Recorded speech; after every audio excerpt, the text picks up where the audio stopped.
शेर ड्रामे के अगली एपिसोड में आप देखेंगे जैसा कि फहद वो शेर से बदला लेना चाहता है और वो काफी ज्यादा खुश है कि उसके बाप ने उसका बदला ले लिया है। लेकिन ये बदला यहाँ तक खत्म नहीं हुआ। वो शेर को मेंटली टॉर्चर करने वाले हैं। इस हद तक टॉर्चर करेंगे कि शेर को वाकई में मेंटल हॉस्पिटल में मुंतकिल करवा दिया जाएगा और वापस उसे घर आने नहीं दिया जाएगा जब तक कि फजर की मुलाकात शेर से नहीं होती। दूसरी जानब फहद वो किसी भी तरह से शेर को अज़ियत देना चाहता है, चाहे वो उनकी बहनों को तड़पा कर दे या फिर शेर के जरिए। फहद की शादी शेर की बड़ी बहन से हो जाएगी, लेकिन वो छोटी बहन पर भी नजरें जमाए हुए है। वो कुछ तो ऐसा करने वाला है जिसकी वजह से उनकी बहन की बदनामी होगी। घर वाले ये सारी बात छुपा कर रखेंगे क्योंकि ये सिर्फ और सिर्फ फहद की चाल है और वो सब कुछ फहद नहीं किया होगा, जो कि ड्रामे के अगले एपिसोड्स में आपको दिखाया जाएगा। उसी वक्त उनकी बहनों को भी समझ आ जाएगी कि शेर भाई बिल्कुल ठीक कहते थे, फहद जैसा लड़का उनके काबिल नहीं है और किसी भी सूरत में उनकी बड़ी बहन को इसके साथ शादी नहीं करनी चाहिए थी। लेकिन वक्त उसे बता देगा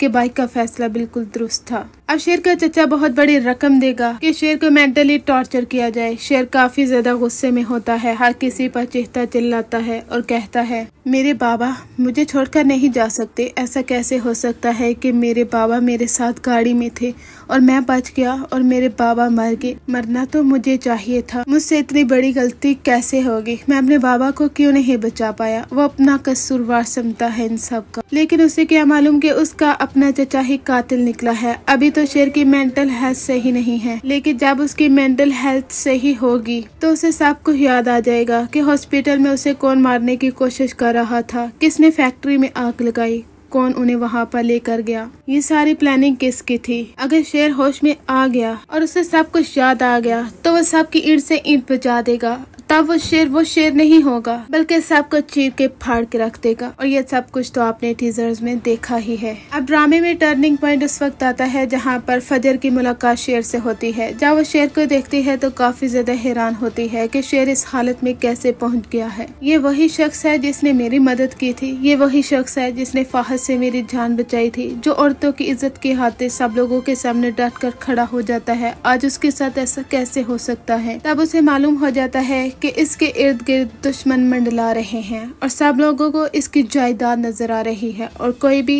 किसी भी हद तक जा सकता है इसको जान से मार देने में। इधर जब फजर के बाबा को भी मालूम हो जाता है कि फजर उसी हॉस्पिटल में काम करती है जहां पर शेर एडमिट है और वही वो मेंटल हॉस्पिटल है। फजर का बाप फजर से कहेगा, तुम्हें उस लड़के को जान से मार देना होगा अगर तुम चाहती हो कि तुम्हारी खोई हुई इज्जत वापस आ जाए और मेरी नजरों में तुम दोबारा से वही फजर बनो जो कि पहले थी। तो तुम्हें उसे जान से मार देना होगा। वो मेरे दुश्मन का बेटा है। दुश्मन तो मर गया है हमारा, लेकिन उसका बेटा भी मरना चाहिए। फजर को क्या डिसीजन लेना होगा? क्या वो उसे मारने के लिए तैयार होगी या फिर वो अपने बाप की बात से इनकार कर देगी?